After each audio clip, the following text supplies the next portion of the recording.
Okay. So இந்த படம் வந்ததுக்கு அப்புறமா, what was the response from your maybe நீங்க வந்து குருஸ நெனச்சவங்களா இருக்கலாம். இல்ல நீங்க ஃபாலோ பண்ணணுன்ட்டு இருந்தவங்களா இருக்கலாம். அவங்கலாம் உங்கள எப்படி அப்ரிஷியேட் பண்ணாங்களா? இல்ல அட்வைஸஸ் குடுத்தாங்களா? எனக்கு வந்து 2 பேர் ரொம்ப முக்கியமா நான் பார்ப்பேன் என்னோட ஓகே. கரியர்ல. ஒண்ணு ராம் சார், இன்னொன்னு சேது. ஓகே. விஜய் சேதுபதி.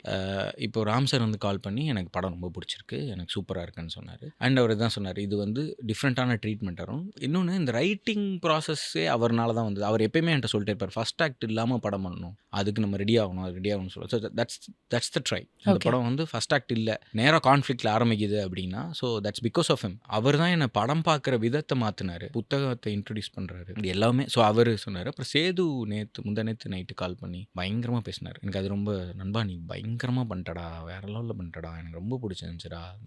நீ கிரியேட் பண்ற வேர்ல்டு ரொம்ப நல்லா இருக்கு. அது உனக்கான வேர்ல்டா இருக்கு. நம்ம இதுக்கு முன்னாடி பார்க்காத உலகமா இருக்கு. That's what I want." இப்ப நம்ம இதுக்கு முன்னாடி பார்த்த படத்த திருப்பி குடுக்குறதுல எனக்கு உடன்பாடே இல்ல. அது வொர்க் ஆகலாம், வொர்க் ஆகாம போலாம். ஓகே. ஆனா, நான் புதுசா ஒண்ணு குடுக்கணுன்றதுல ரொம்ப தெளிவா இருக்கேன். ஏன்னா, எனக்கு இப்ப அவங்களுக்கு என்ன வேணும் அப்படின்னு எனக்கு தெரியாது. ஆனா, எனக்கு என்ன வரும்ன்றது எனக்கு தெரியும். ஸோ, அத ஸ்ட்ராங்கா பண்ணணும்னு நெனைக்கிறேன். ஏன்னா, அவங்களுக்கு என்ன வேணுன்ற தேடல்ல நம்ம போயிட்டே இருந்தோம்னா, என்னோட படங்கள் வந்து இன்னைக்கான விஷயத்த பேசிட்டு போயிடும். I hmm. Don't want that to happen. It should நாளைக்கு ஸ்டே. போயிட்டு இன்னைக்கு 12 நீங்க பேசுற மாரி, ஆமா. நாளைக்கு இது பின்னாடி போயிட்டு பேசணும். அது ரொம்ப முக்கியமா நம்ம பார்க்குறோம். ஏன்னா, மத்த யார்கிட்டயும் கிடைக்காத டூல் நம்ம கிட்ட இருக்கு. அத கொஞ்சம் ப்ராப்பரா யூஸ் பண்ணிட்டோம்னா